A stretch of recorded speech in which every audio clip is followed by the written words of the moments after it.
परमात्मा श्री राधा कृष्ण के चरणारविंदों में शतकोटि नमन बंदन।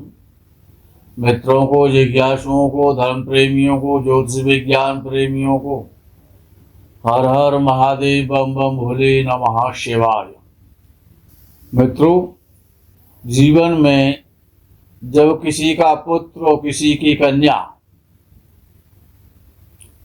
जब विवाह के योग्य हो जाते हैं, माता पिता की, परिवारीजनों की इच्छा होती है कि हमारे पुत्र का विवाह हो जाए या हमारी कन्या की शादी हो जाए। विवाह के योग्य उम्र हो चुकी है और जो पुत्र या कन्या, उनकी भी इच्छा बलवती हो जाती है, वो भी शादी के बंधन में बंधना चाहते हैं। संसार का नियम भी है। जब विवाह हो जाता है 2 साल के बाद या 3 साल के बाद, जो पति पत्नी बने हैं, नव दंपत्ति, नव वर वधू जो बने थे, 2-3 साल सांसारिक नियमों का सुख भोगने के बाद और वो सोचते हैं कि अब हमारे संतान होनी चाहिए। ऐसा कोई भी नहीं संसार में जो कि शादी के बाद संतान की इच्छा ना रखता हो। शादी से पहले इच्छा नहीं रखता है, लेकिन जब शादी हो जाती है 1, 2, 3, 4, 5 कुछ समय के बाद में, वर्ष के बाद में, 2-4 वर्ष के बाद में इस संतान का विषय, और संतान नहीं होती है तो बहुत कष्ट होता है, समस्याएं खड़ी हो जाती हैं, व्यक्ति परेशान होते हैं, पीड़ित रहते हैं, चिंतित रहते हैं, क्लेश रहता है परिवार में, यहां तक कि तलाक हो जाते हैं, शादियां छूट जाती है, जीवन नरक हो जाता है। जब कुंडली का मिलान किया जाता है उस समय संतान की कोई नहीं पूछता है, संतान के विषय में कोई प्रश्न नहीं करता है।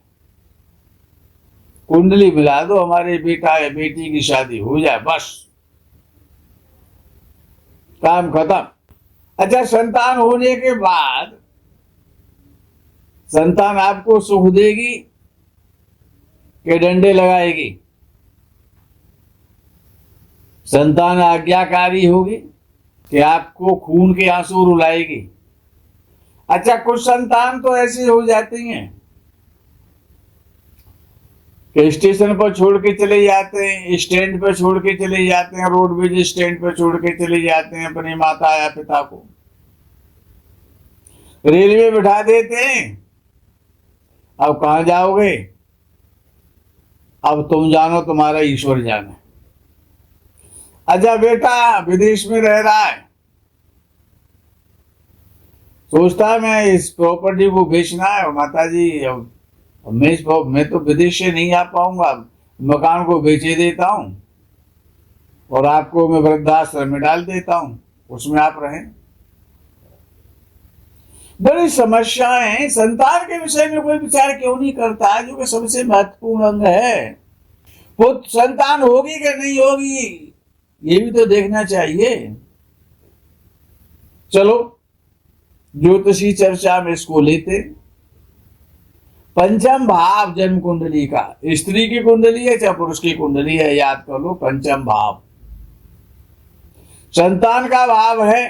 पंचम भाव का स्वामी, लगन से पंचम भाव का स्वामी, और पंचम भाव चंद्रमा से पंचम भाव का स्वामी और पंचम भाव, ये 2 चीजें बहुत इंपॉर्टेंट हैं। अगर लगन से पंचम भाव में शुभ ग्रह बैठे, शुभ की दृष्टि है, संतान हो जाएगी। पंचम भाव का स्वामी अच्छे भाव में बैठा है, नवमेश के साथ बैठा है, लग्नेश के साथ बैठा है, केंद्र या त्रिकोण में बैठा है, शुभ ग्रहों के साथ है, शुभ ग्रहों से दृष्ट है, पंचम भाव अच्छा है, संतान होगी। बृहस्पति को देखना बहुत आवश्यक है। बृहस्पति भी अच्छी स्थिति में हो, अच्छे स्थानों में बैठे। पंचम भाव पर पंचमेश की दृष्टि भी होनी चाहिए, या पंचमेश त्रिकोण के स्वामी के साथ बैठ जाए, शुभ ग्रहों की दृष्टि हो या शुभ ग्रहों की युति हो। भाई चतुर्थ भाव, नवम भाव आदि के स्वामी तो शुभ है, शुभ ग्रह है ना। और छठवें, आठवें, 12वें भाव के स्वामी कोई भी हो, छठवें, 8वें, 12 का स्वामी है वो गलत है। तो यानी कि पंचम भाव, लगन से पंचम भाव का स्वामी, चंद्र से पंचम भाव और पंचम भाव का स्वामी, इनको देखना चाहिए। अब विषय आता है कि ये संतान जो होगी वो आपको सुख देगी, हमने कहा था कि डंडे लगाएगी, आपको गालियां देगी, आपको बर्बाद करेगी। संतान आखिरकार कैसी होगी? श्रवण कुमार पैदा होंगे क्या, या कंस पैदा होगा, बाप को जेल में डाल देगा? औरंगजेब पैदा होगा? कौन पैदा होगा? संतान की इच्छा तो बहुत बड़ी है आपकी। ये संतान कहीं रोगी तो हो नहीं रहेगी जीवन भर। अपाहिज है, अपंग है, अंधे हैं, काने हैं, कुबड़े हैं, रोगी हैं, व्यसनी हैं, चोर हैं, कैसी संतान होगी? किस संतान की इच्छा कर रहे हैं आप? अच्छा, हर व्यक्ति चाहता है कि मेरी संतान अच्छी हो, लेकिन ऐसा होता तो नहीं है। संतान कब अच्छी नहीं होती है, ये विचारणीय विषय है। तो पंचम घर का स्वामी नीच राशि में हो, शत्रु राशि में हो, या अस्त हो, छठवें भाव के स्वामी से, 12वें भाव के स्वामी से, अष्टम भाव के स्वामी के साथ युति हो, या इन भावों में बैठा हो, इनके साथ बैठा हो, षष्ठेश के साथ बैठा हो या षष्ठ भाव में बैठा हो, षष्ठ भाव के स्वामी की दृष्टि हो जाए, व्ययेश के साथ बैठा हो या व्यय भाव में बैठा हो, अष्टमेश, व्ययेश और षष्ठेश, ये पंचम भाव के स्वामी का इनमें बैठना, इनसे संबंध बनाना, नीच राशि में होना, शत्रु राशि में होना और अस्त होना। संतान अगर पैदा भी होगी तो भी नष्ट हो जाएगी। पंचमेश को देखना है, ये पंचमेश शुभ ग्रहों के साथ बैठा है,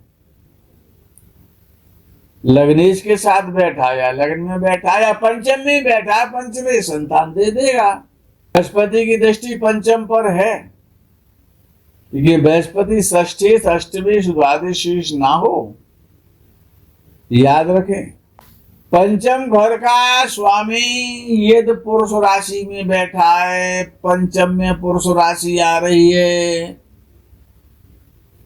पुत्र संतान होगी।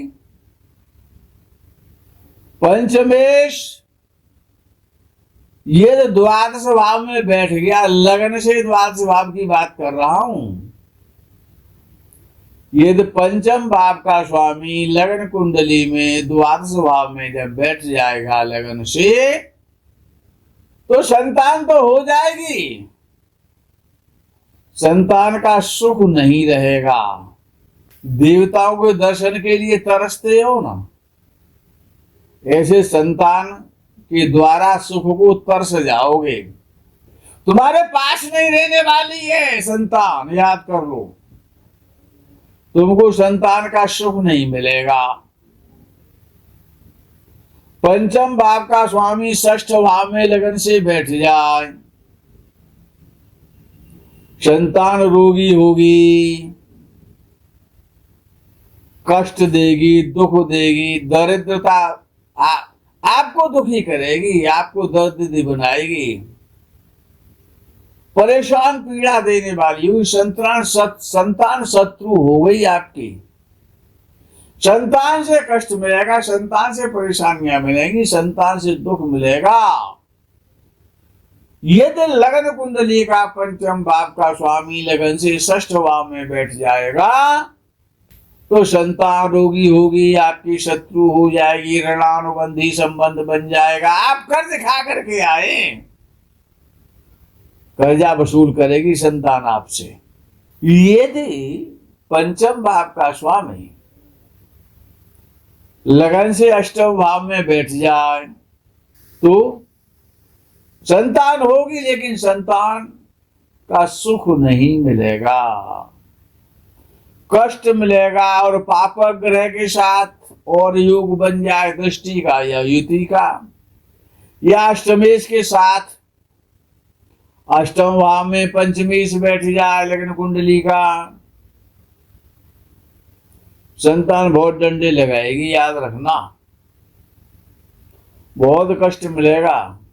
देखना ये है कि यदि आपको संतान का सुख चाहिए तो ये देखो पंचमेश पंचम भाव में बैठा है या नहीं बैठा है। पहली शर्त, पंचमेश यदि लगन में बैठा है, आपकी लगन में, संतान का सुख मिलेगा। पंचमेश लगन से 11वें भाव में बैठा है तो संतान का सुख मिलेगा। पंचमेश लगन से भाग्य भाव में बैठा है तो संतान का सुख मिलेगा। पंचमेश के साथ शुभ ग्रह है तो संतान सुपात्र होगी, सुपुत्र पैदा होंगे, कन्या हो या स्त्री, कन्या हो या पुत्र हो, अच्छे पैदा होंगे, सुख में पैदा होंगे, उनसे आपको सुख मिलेगा। पंचमेश लगन में बैठ जाए, लगनेश के साथ बैठ जाए, लगनेश और पंचमेश पंचम में बैठ जाए, ये पंचमेश अपने भाव से पंचम भाव से दशम में बैठ जाएगा, संतान कष्ट देने वाली है। अपने भाव से षष्ठ भाव में चला गया, संतान से शत्रुता रहेगी।